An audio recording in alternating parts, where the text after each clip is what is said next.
Assalamualaikum warahmatullahi wabarakatuh. Selamat pagi kepada Ibu Ade Siti Haryanti, SSMPD, selaku dosen pengampu mata kuliah Literasi ICT dan Media Pembelajaran Bahasa Indonesia, dan juga teman-teman R8F yang tentunya kami sayangi. Kami dari kelompok 8 ingin mempresentasikan tentang penggunaan media pembelajaran dan ICT untuk meningkatkan kemampuan pembelajaran. Untuk anggota dari kelompok 8 ada Imelda Pakwita Maharani, selanjutnya ada Mega Utari Sudyono Putri, lalu juga ada Putri Rizky Nurafifah, dan juga saya Priyanti Fernanda Utami. Selanjutnya untuk materinya yaitu akan saya bacakan. Di sini ada media pembelajaran dan ICT. Media pembelajaran berfungsi sebagai alat yang digunakan untuk menyampaikan pesan pembelajaran antara pembelajar, pengajar, dan bahan ajar. Bentuk-bentuk stimulus yang dapat digunakan sebagai media diantaranya adalah hubungan atau interaksi manusia, realitas, gambar bergerak atau tidak, tulisan, dan suara yang direkam. Sehingga dengan media pembelajaran, kegiatan pembelajaran dapat berjalan secara efektif dan menarik. Lalu, dengan adanya perkembangan di abad 21 ini ditandai dengan pemanfaatan Information and Communication Technology, atau yang biasa dikenal di Indonesia itu adalah informasi dan komunikasi. Pengembangan dan penerapan teknologi informasi juga bermanfaat dengan pendidikan. Teknologi dalam pendidikan pada dasarnya menggunakan media audio elektronik sebagai media penyampaian pesan siswanya. Lalu selanjutnya ada manfaat penggunaan media pembelajaran dan ICT. Di sini ada 5 poin. Yang pertama itu adalah meningkatkan motivasi dan hasil belajar siswa. Lalu yang kedua, memperjelas pesan yang disampaikan oleh guru. Poin yang ketiga, mempermudah peserta didik dalam proses pembelajaran. Lalu poin keempat, mengaktifkan semua indera siswa. Dan poin kelima yaitu membantu siswa mengembangkan keterampilan kreatif dan kritisnya. Lalu selanjutnya ada media pembelajaran berbasis ICT. Nah, media pembelajaran berbasis ICT ini sangat banyak ya. Namun, yang di dalam PPT ini, saya hanya mengambil beberapa yang sering digunakan oleh kita semua atau yang sangat familiar.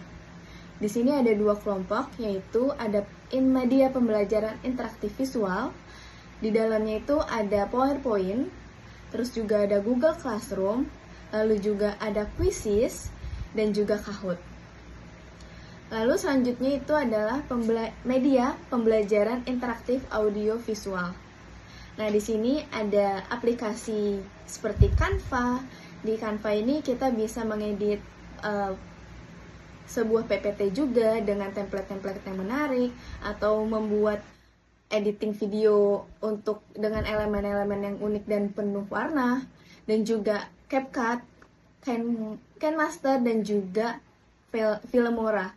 Nah, ini kalau misalnya media pembelajaran interaktif audiovisual ini lebih banyak untuk aplikasi editing video.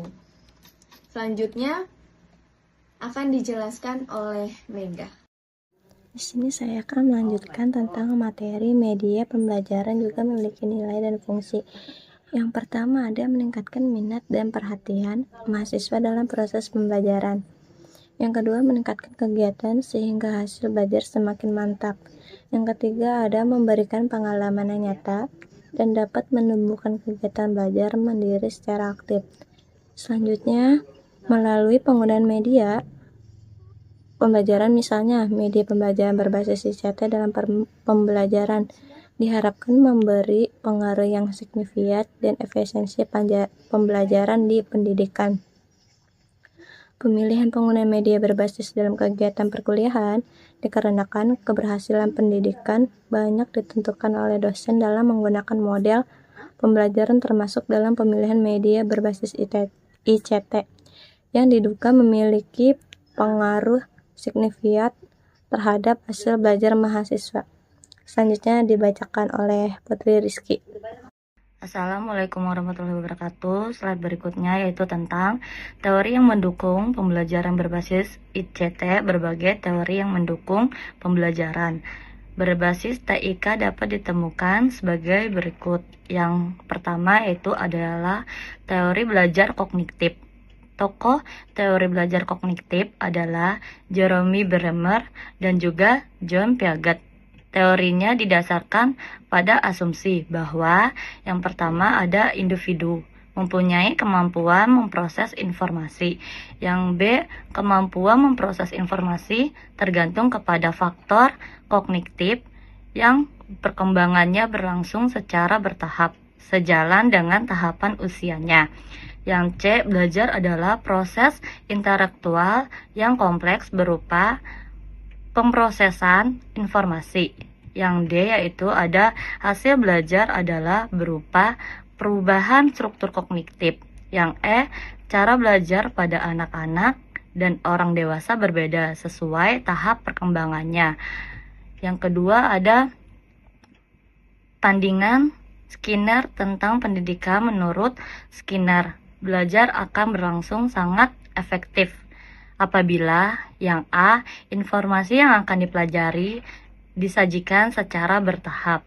Yang B, pembelajaran segera diberi umpan balik atau feedback mengenai akurasi pembelajaran mereka, yakni setelah belajar mereka segera diberi tahu apabila mereka sudah memahami suatu informasi dengan benar atau tidak. Yang C yaitu pembelajaran mampu belajar dengan cara sendiri. Yang ketiga yaitu ada sistem instruksi personal atau personalized system of instruction.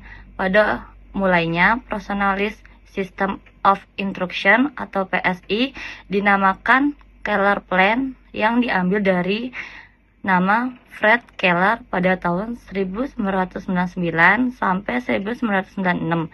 Yang mengembangkan metode ini mengindividualisasikan dan memberikan umpan balik yang sering dan cepat mengenai kinerja peserta didik.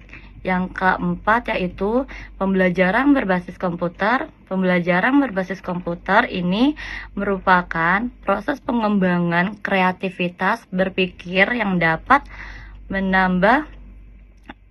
meningkatkan kemampuan berpikir peserta didik serta dapat menambah dan menginstruksi pengetahuan baru sebagai upaya meningkatkan penguasaan terhadap materi pembelajaran.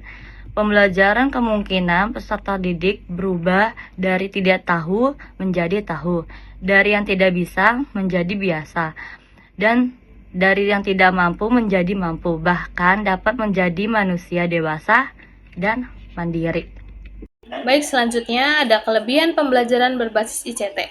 Pembelajaran berbasis ICT, khususnya komputer, mempunyai kelebihan dibandingkan jenis perangkat lunak lain, yaitu sebagai berikut. Pertama, memberi kesempatan kepada peserta didik untuk memecahkan masalah secara individual. Yang kedua, menyediakan presentasi yang menarik dan animasi. Yang ketiga, menyediakan pilihan isi pembelajaran yang banyak dan beragam. Yang keempat, mampu membangkitkan motivasi dalam belajar. Yang kelima, mampu mengaktifkan dan menstimulasi metode mengajar yang baik. Yang keenam, meningkatkan pengembangan pemahaman peserta didik terhadap materi yang disajikan. Yang ketujuh, merangsang peserta didik belajar dengan penuh semangat, materi yang disajikan mudah dipahami oleh peserta didik. Yang kedelapan, peserta didik mendapatkan pengalaman yang bersifat konkret, retensi peserta didik meningkat. Yang kesembilan, memberi umpan balik secara langsung. Yang kesepuluh, peserta didik dapat menentukan sendiri laju pembelajaran. Yang ke-11, peserta didik dapat melakukan evaluasi diri. Baik, selanjutnya akan diserahkan oleh moderator. Baik, terima kasih. Izinkan saya membacakan simpulan dari materi yang telah kami sampaikan. Untuk simpulannya yaitu seiring berkembangnya zaman membuat perubahan dalam kegiatan belajar mengajar. Dengan hadirnya teknologi dan informasi dalam pendidikan tentunya mempengaruhi media pembelajaran yang digunakan oleh pengajar untuk menyampaikan pesan pembelajaran dalam bentuk yang lebih modern. Juga dampak positif untuk pembelajar atau peserta didik dalam memahami materi yang disampaikan secara kreatif, efektif, dan menarik. Baik, sekian dari kelompok kami, kelompok 8. Apabila ada salah-salah kata, mohon maaf. Wabillahi taufiq walhidayah. Wassalamualaikum warahmatullahi wabarakatuh.